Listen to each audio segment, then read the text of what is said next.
ঋণ করে কোরবানি দেয়া যাবে কি না, আমরা এখন এ প্রসঙ্গে কথা বলতে চাই। কোরবানি একটি ইবাদত, আর ইবাদতের গুরুত্ব আমাদের সকলের কাছে আছে। যদি আপনি মনে করেন যে ঋণ পরিশোধের সামর্থ্য আপনার আছে, সাময়িক আপনি একটু অসুবিধায় পড়েছেন, আপনি ঋণ করে কোরবান করতে পারবেন, কোনো সমস্যা নেই। তবে অবশ্যই সুদে টাকা এনে কোরবান করা যাবে না। করজে হাসানা করা যায়, সাধারণ ঋণ যেটাকে আমরা হাওলাত বলে থাকি, সেটা করা যাবে। হতে পারে তাৎক্ষণিক কোনো সমস্যা হয়েছে, হাতে এখন টাকা নাই, আপনার সম্পদ আছে, আপনার ব্যাংকে টাকা আছে, অ্যাকাউন্ট থেকে টাকা তুলতে পারছেন না, কোনো প্রশাসনিক জটিলতা। আপনার জাগা জমিন আছে, কিন্তু এখন হাতে টাকা নেই। আপনার পুকুরে মাছ আছে, যেটা 2 লাখ 4 লাখ টাকা বিক্রি করা যাবে, কিন্তু হয়তো মাছগুলো এখন একটু ছোট। আপনার বাগানে ফল আছে, যেখানে 2-4 লাখ টাকা বিক্রি করা যাবে, কিন্তু এখন নগদ টাকা হাতে নেই, কোরবান এসে গেছে।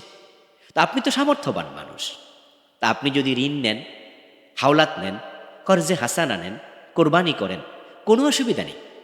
আমরা আমাদের নিজস্ব ব্যক্তিগত প্রয়োজনেও তো অনেক সময় আমরা হাওলাত করি।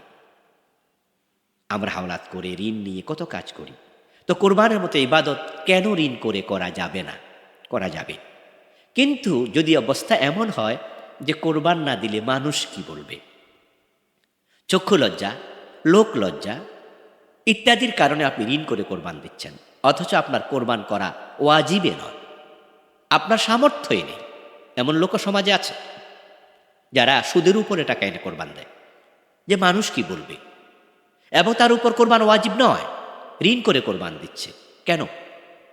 ইন্নামাল আমালু বিন্নিয়াত, গোস্ত খাওয়ার জন্য কোরবান নয়, চক্ষু লজ্জা থেকে বাঁচার জন্য কোরবান নয়, ট্র্যাডিশনালি ঐতিহ্যগতভাবে কোরবান দেয়া ইবাদত নয়, বরং ইবাদত হচ্ছে সামর্থ্যের আলোকে ইখলাসের সাথে আল্লাহর জন্য নিবেদিত করা।